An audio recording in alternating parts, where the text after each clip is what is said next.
He had just stepped onto the subway platform to board a last-minute train when the haunting voice of a boy with a battered guitar stopped him. James Callahan, the ruthless CEO of the media world, was thinking only of a business meeting. But at that moment, the noise of the city fell silent. The boy sat in the dim light of the street lamp, his eyes closed, his fingers tracing the strings. And the song he was singing was an old tune James's father had hummed when he was a child. In that moment, he realized that the sound was not just a coincidence, but a call from the past. The subway platform pulsed with the city's restless energy, a blur of footsteps and muffled voices bouncing off tiled walls.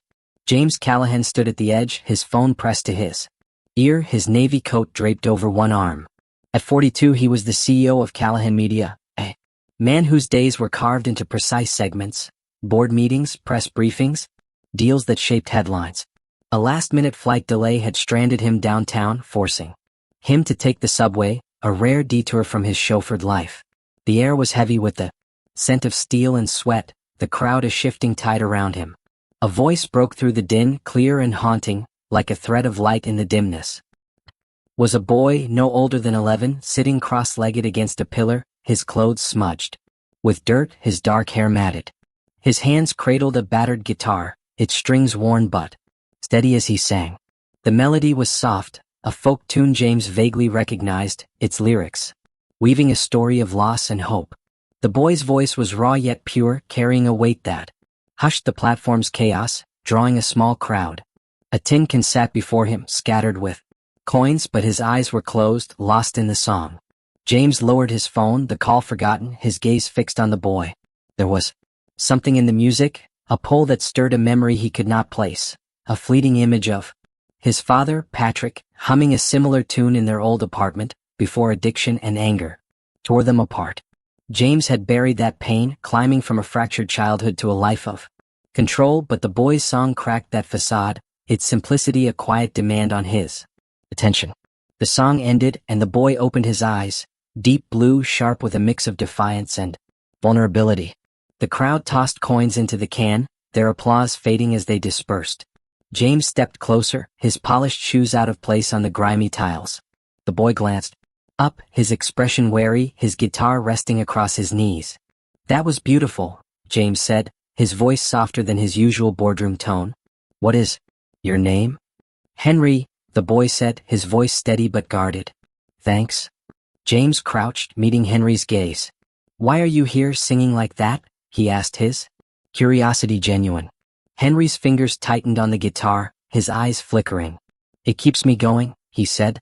"And it pays for food." James's chest tightened, the boy's words echoing his own childhood hunger, the nights Patrick spent lost in a bottle while James scavenged for scraps. He reached for his wallet, pulling out a $50 bill and placed it in the can. "Get yourself a good meal," he said. "You have real talent." Henry's eyes widened, but his expression hardened. "I do not need charity," he said, pushing the bill back. "I sing because it is mine, not for pity." James paused, respecting the boy's pride, a spark of recognition in his defiance. "Fair enough," he said, pocketing the bill. "But let me buy you a coffee or a sandwich. No pity, just a thank you for the song." Henry hesitated, then nodded, slinging the guitar over his shoulder. They walked to a nearby coffee cart, the platform's hum fading behind them. James ordered a hot chocolate for Henry and a coffee for himself, handing the boy a warm cup and a bagel. Henry ate quickly, his hunger evident despite his guarded demeanor. "Where do you live?" James asked, his tone careful, sensing the boy's walls. Henry's eyes darted away, his voice low. "Around," he said. "I get by." James studied him, the dirt on his cheeks, the worn soles of his sneakers. Before he could press further, Henry stood, his guitar case in hand. "Thanks for the food," he said, his tone final. "I have to go." "Wait," James said, but Henry was already moving, slipping into the crowd. James followed, his instinct overriding his schedule, the boy's song still ringing in his mind. The platform swallowed Henry's small figure, but James kept pace, weaving through commuters driven by a need to understand the voice that had stopped him cold. The subway's hum lingered in James Callahan's ears as he emerged onto the street, the city's pulse a stark contrast to the quiet weight of Henry's song.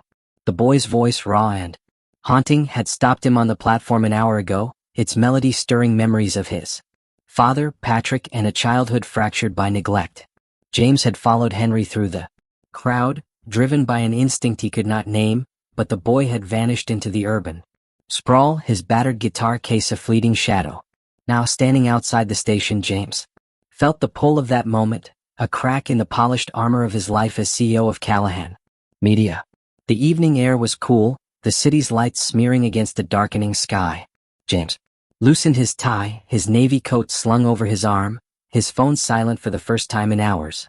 His assistant, Laura, had texted about rescheduling his missed flight, but he ignored it. His thoughts anchored to Henry, the dirt on his cheeks, the defiance in his blue eyes, the way he had rejected charity but accepted a bagel.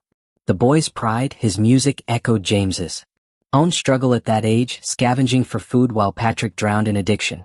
James had built an empire to escape that pain, but Henry's song had dragged it back, demanding he look closer.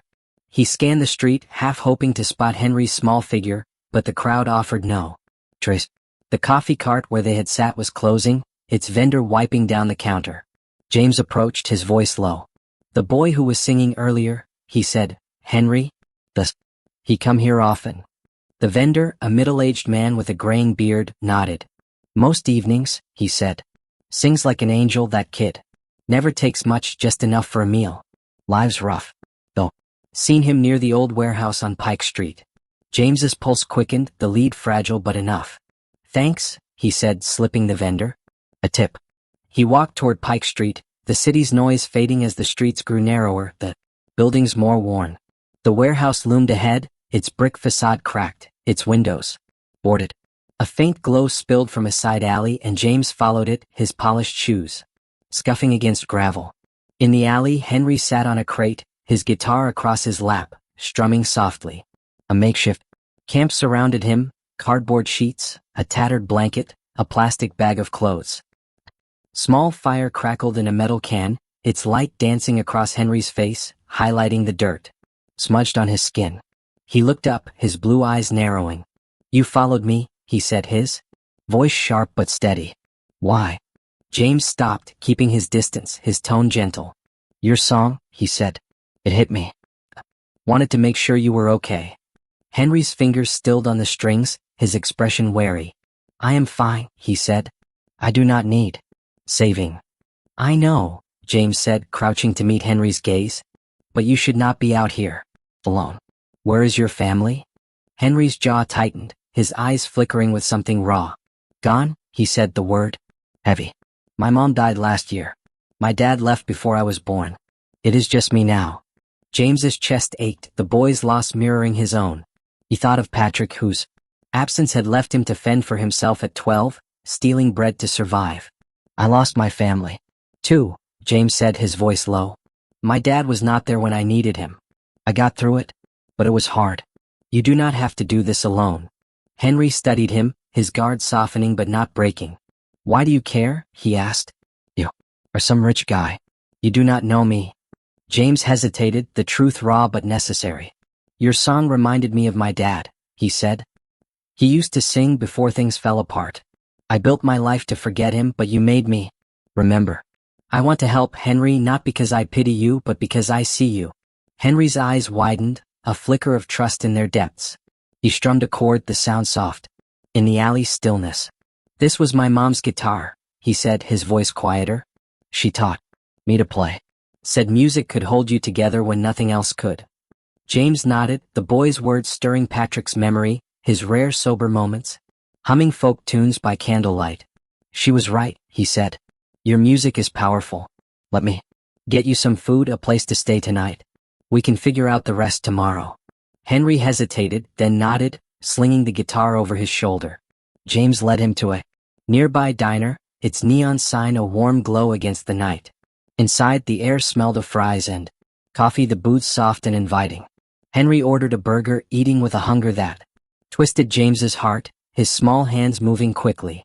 James sipped his coffee, watching the boy, his mind racing. Henry's life in the alley, his mother's guitar, were pieces of a puzzle he needed to solve. "Tell me about your mom," James said, his tone gentle. "What was she like?"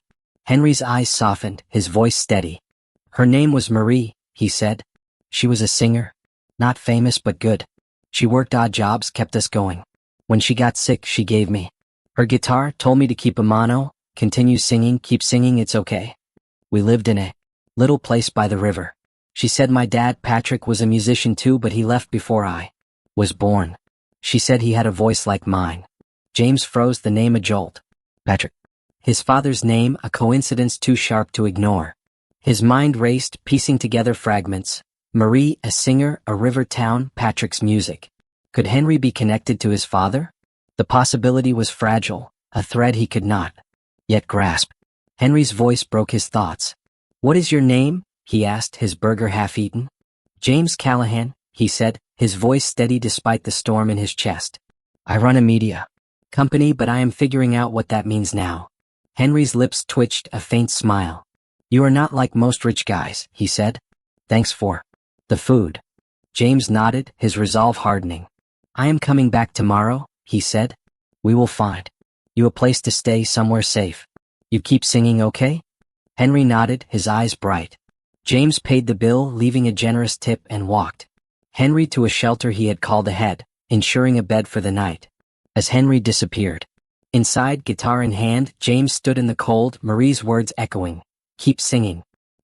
Returned to his penthouse, the city's lights blurring past, and pulled out a photo of Patrick, his father's face a ghost of Henry's. The boy's song, his story, was a call to face the past. And James would not turn away. The penthouse was a quiet fortress, its sleek lines and floor-to-ceiling windows framing a city that never slept. James Callahan sat in his study, the glow of a single lamp casting shadows across a photo of his father, Patrick, whose weathered face stared back with a half-smile. 2 days had passed since James heard Henry's song in the subway, its raw melody cracking open memories of Patrick's rare sober moments, humming folk tunes in their cramped apartment. Henry, the 11-year-old with dirt-smudged cheeks and a battered guitar, had vanished into the crowd, only to resurface in an alley living among cardboard and a flickering fire. His words, my mom Marie said my dad Patrick had a voice like mine, had struck James like a thunderbolt, the name a fragile thread to his own past. James sipped his coffee, the bitterness grounding him as he replayed Henry's story. Marie, a singer, had raised Henry alone, teaching him the guitar before her death left him to fend for himself. The coincidence of Patrick's name, the shared love of music, gnawed at him. Could Henry be his brother, a child Patrick had fathered after abandoning James?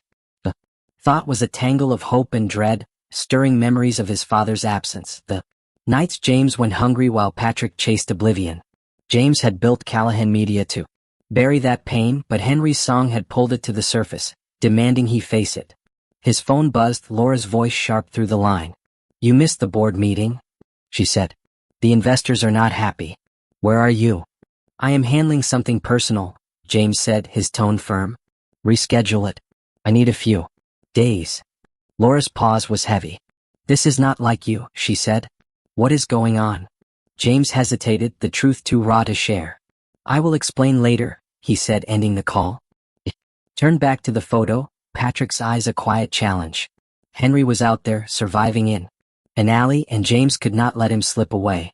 He grabbed his coat and drove to the shelter where he had left Henry, the city's lights blurring past, his mind fixed on the boys. Blue eyes and defiant pride. At the shelter, Henry sat in a corner of the common room, his guitar across his lap, strumming softly.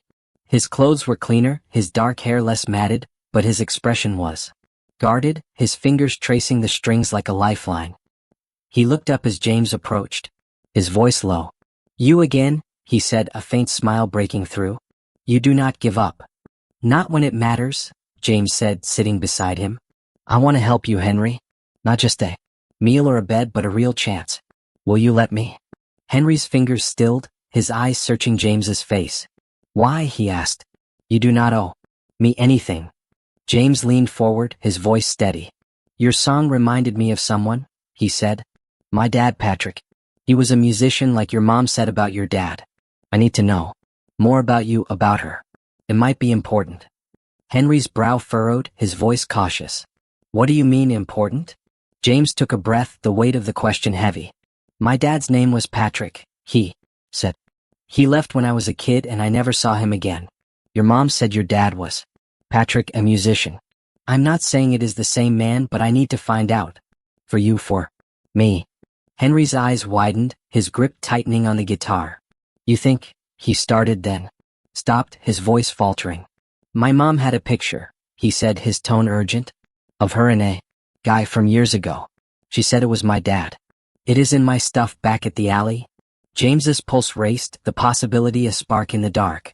Can we get it? He asked, his voice. Oh, it might tell us something. Henry nodded, his expression a mix of hope and fear. They left the shelter, driving to the alley on Pike Street, the warehouse's shadow looming in the dusk. Henry led James to his camp, kneeling to pull a plastic bag from under a crate. Inside was a small bundle, a worn notebook, a few coins, and a faded photo. Henry handed it to James, his hands trembling. The photo showed a young woman with warm eyes and a man with a familiar jawline, his arm around her. James's breath caught. It was Patrick, younger but unmistakable, his smile. The same one from James's childhood memories. The woman, likely Marie, looked at him. With quiet love, the river behind them a soft blur. James's throat tightened, the image a bridge to a past he had never known. This is him, James said, his voice barely a whisper. My dad. Henry's eyes glistened, his voice small. So you are my brother? James met his gaze, the word a weight he was not ready to carry but could not deny. Maybe, he said. We need to be sure, but if it is true, you are not alone anymore. Henry's shoulders shook, a tear escaping as he clutched the guitar. Mom said he was good. Once, he said. She kept his songs, wrote them down in her notebook. I sing them to remember her. James's chest ached, the boy's resilience a mirror to his own. Show me, he said, his voice gentle. Henry opened the notebook, its pages filled with Marie's neat handwriting, lyrics, dates, memories. One song, titled River's End, matched a tune Patrick used to hum, its words etched in James's memory. He read aloud, his voice steady, by the river's end we'll find our way through the dark to a brighter day. Henry's voice joined, soft but clear, singing the refrain. The alley faded, their voices blending, a fragile bond forming in the flickering light. James felt Patrick's presence, not the broken man who left, but the father who had once dreamed through music. Henry was his echo, a chance to heal what had been lost. They returned to the shelter, the photo and notebook in James's hands, a vow in his heart. He called his lawyer, Thomas, his voice urgent. I need your help, he said. There is a boy, Henry, living on the streets. I think he is my brother. We found a photo, a notebook. Can we file for guardianship? Thomas's voice was cautious. That is a big claim, James, he said. The photo and notebook help, but you will need more documents, maybe a DNA test. Social services will fight if he is a runaway. Are you ready for this? I am, James said, his eyes on Henry, who strummed softly across the room. Start the process. He hung up, his resolve firm. Henry's song had stopped him in his tracks, and now his story was rewriting James's own, a call to be the family he had never had. The city was a restless giant, its skyline a jagged silhouette against the dawn. James Callahan stood at the window of his penthouse, the glass cool against his palm, his gaze lost in the blur of lights below. A week had passed since he found Henry in the alley, the boy's guitar and haunting song tying their lives together with a fragile thread. The photo Henry had shown him, of Marie and a man who was unmistakably Patrick, James's father, had shaken him, suggesting Henry might be his half-brother, a child Patrick had fathered after abandoning James. Marie's notebook, filled with lyrics and memories, had confirmed the connection, its pages echoing the folk tunes Patrick once hummed. James had vowed to protect Henry, to pull him from the streets, but the weight of that promise grew heavier with each step. He thought of Henry, now staying at the shelter, his blue eyes sharp with pride, his voice carrying a strength that belied his 11 years. The boy's words, Mom said he was good, once lingered, stirring memories of Patrick's better days before addiction claimed him. James had spent decades building Callahan Media to escape that pain, his life a fortress of control, but Henry's song had breached it, forcing him to face the father he had lost and the brother he might have found. The notebook, the photo were clues, but they were not enough to secure Henry's future. Social services loomed, their threat to return Henry to foster care a shadow over James's efforts. His phone buzzed, Thomas's voice steady through the line. The guardianship papers are filed, his lawyer said. The photo and notebook strengthen your case, but social services is pushing back. They say Henry's a runaway and you are a single CEO with no parenting history. We need more documents, maybe a record of Patrick's life after he left you. The hearing is in 5 days. James's jaw tightened, his eyes on the photo of Patrick, its edges worn from years of quiet resentment.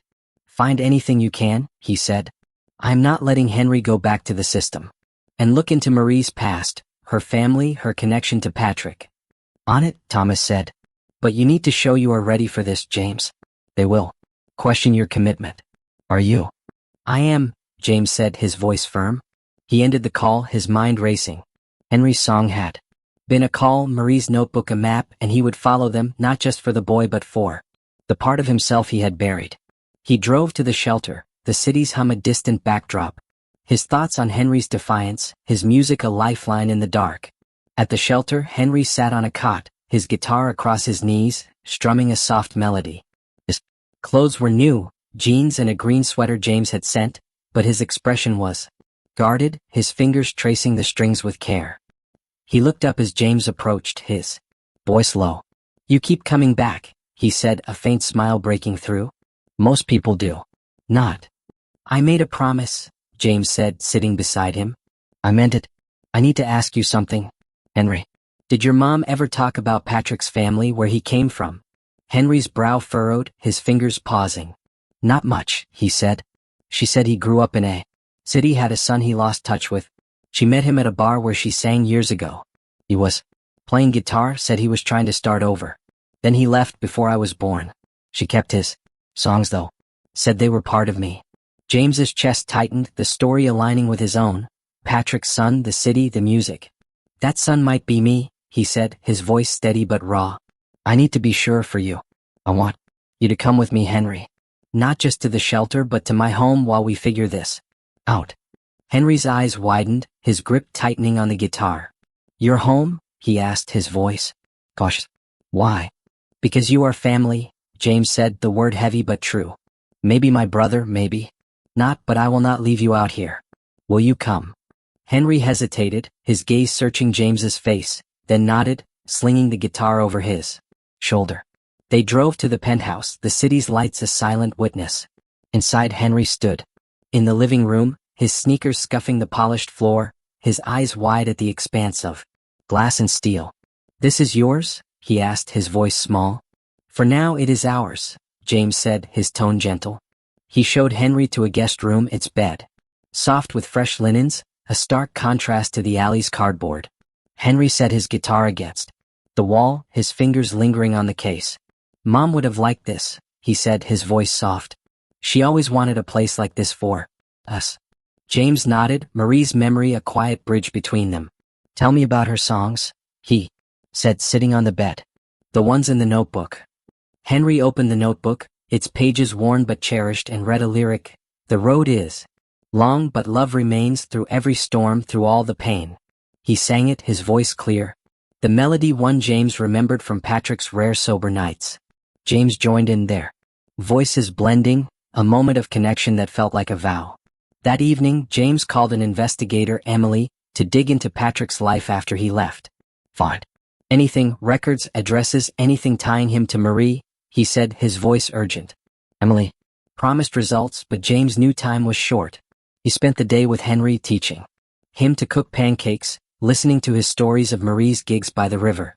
Henry's laughter, his quiet trust, was a spark in the penthouse's sterile calm, a reminder of what James was fighting for. Laura arrived, her expression a mix of concern and curiosity. You are different, she said, glancing at Henry, who strummed in the living room. This boy, who is he? Maybe my brother, James said, his voice low. I need you to clear my schedule for the company can wait. Laura's eyes widened, but she nodded. I will handle it, she said. Good luck, James. She left. James felt a shift, his priorities realigning. Henry's song had stopped him, his story had bound them, and now his future was James's mission, a chance to heal the wounds. Patrick had left. The courtroom was a quiet arena, its polished benches and muted light heavy with anticipation. James Callahan sat at the petitioner's table, his charcoal suit crisp but his hands clasped tightly, a subtle sign of the stakes he carried. Across the room, Miss Karen Ellis, the social services representative, adjusted her notes, her expression stern but professional. Henry sat in the gallery, his new jeans and green sweater bright against the somber wood, his blue eyes fixed on James, a mix of hope and fear in their depths. His guitar case rested at his feet, a silent anchor. James offered a faint nod, a promise. Unspoken, I will not let you down. 10 months had passed since James heard Henry's song in the subway, its raw melody, stopping him in his tracks and unearthing memories of his father, Patrick. The boy's revelation that his mother, Marie, had loved a musician named Patrick, had led to a photo and a notebook, tying Henry to James's past with a fragile thread. The possibility that Henry was his half-brother, a child Patrick had fathered after abandoning James, had transformed his life. The penthouse, once a sterile monument to his success at Callahan Media, now held traces of Henry, sheet music on the coffee table, a guitar pick on the counter, laughter in the halls. James had scaled back his work, trading boardrooms for evenings teaching Henry chords, cooking meals together, building a bond that felt like family. This hearing would decide Henry's future, and James felt the weight of every note that had brought them here. The judge, a man with a steady gaze and graying temples, took his seat. We are here to determine the guardianship of Henry Larson, he said, his voice resonant. Mr. Callahan seeks permanent custody. Ms. Ellis represents the state. Let us proceed. Ms. Ellis stood, her tone clipped but measured. Your Honor, Mr. Callahan's resources are substantial, but his sudden involvement in Henry's life raises questions, she said. Henry is a runaway with a history of instability. Foster care offers oversight and structure, while Mr. Callahan, a single CEO, lacks parenting experience. The photo and notebook suggest a connection to his father, but without definitive proof, the state believes Henry's needs are best met in our system. Thomas, James's lawyer, rose, his voice calm but firm. Your Honor, James Callahan has provided a stable, loving home for 10 months, he said. He has enrolled Henry in school, secured counseling, and fostered his talent. The notebook and photo, corroborated by an investigator's findings, link Henry's mother, Marie, to James's father, Patrick, suggesting a familial bond. A DNA test, submitted last week, confirms James and Henry are half-brothers. Henry wishes to remain with James, and returning him to foster care would be traumatic. The judge's eyes shifted to the DNA report, his expression unreadable. I have reviewed the evidence, he said. Mr. Callahan, please speak. Why should this court grant you custody? James stood, his heart pounding but his voice steady. He looked at Henry, his small frame tense, then back at the judge. I built my life to escape my past, he said. My father, Patrick, was a musician who lost himself to addiction, leaving me to survive alone. I thought success would erase that pain, but Henry's song in the subway stopped me cold. Reminded me of Patrick's better days, and when Henry told me about his mother, Marie, I saw a chance to face what I had buried. He paused, his throat tight. Henry is my brother, but more than that, he is my family. His music, his strength, his trust, they have changed me. I'm not asking for custody because I can afford it. I am asking because I love him and I cannot imagine my life without him. The courtroom was silent, his words settling like a soft chord. Henry's eyes glistened, his fingers clutching the guitar case. Miss Ellis's notes lay untouched, her resolve wavering. The judge turned to Henry. Henry, he said, his tone gentle. Would you like to speak? Henry stood, his sweater catching the light, and walked to the stand, his voice clear despite his nerves. I was alone before James, he said. My mom died and I lived in alleys singing to get by. James heard me and he kept coming back. He gave me a home, taught me things, listened to me. He is my brother and I want to stay with him. The judge's expression softened, but he remained composed, dismissing Henry to his seat. The hearing continued with testimony from Henry's counselor, who praised his progress, and Emily, the investigator, who detailed Marie's connection to Patrick through old letters found in a storage unit. Ms. Ellis's final argument leaned on protocol, but her conviction faltered. The judge called a recess, promising a ruling by the afternoon. James and Henry waited in a quiet hallway, sharing a bench. Henry leaned against him, his voice small. Are we going to be okay? he asked, his blue eyes searching. James rested a hand on his shoulder, his voice steady. We are, he said. No matter what, I am not going anywhere. Henry's faint smile was a spark, his trust a lifeline. James thought of Patrick, of the notebook's lyrics, of Marie's love that had carried Henry this far. The storage unit had yielded more than letters, a cassette of Patrick and Marie singing together, their voices blending in a duet that echoed Henry's song. It was proof of their bond, a legacy James would honor. The court reconvened and the judge's voice cut through the tension. This case is about where Henry belongs, he said. Mr. Callahan, you have shown extraordinary commitment, turning a chance encounter into a profound bond. Henry, your voice is powerful. Based on the DNA test, the notebook, and the evidence of your connection, I grant temporary guardianship to Mr. Callahan with a review in 1 year. Prove this is Henry's home and it may become permanent. James exhaled, relief flooding through him. Henry rushed to him, his arms wrapping around him in a fierce embrace, his laughter bright. They left the courtroom, the city's noise a distant hum, and drove to the penthouse, Henry's guitar case in the back seat, his chatter filling the silence. That evening they celebrated in the living room, the city's lights a backdrop.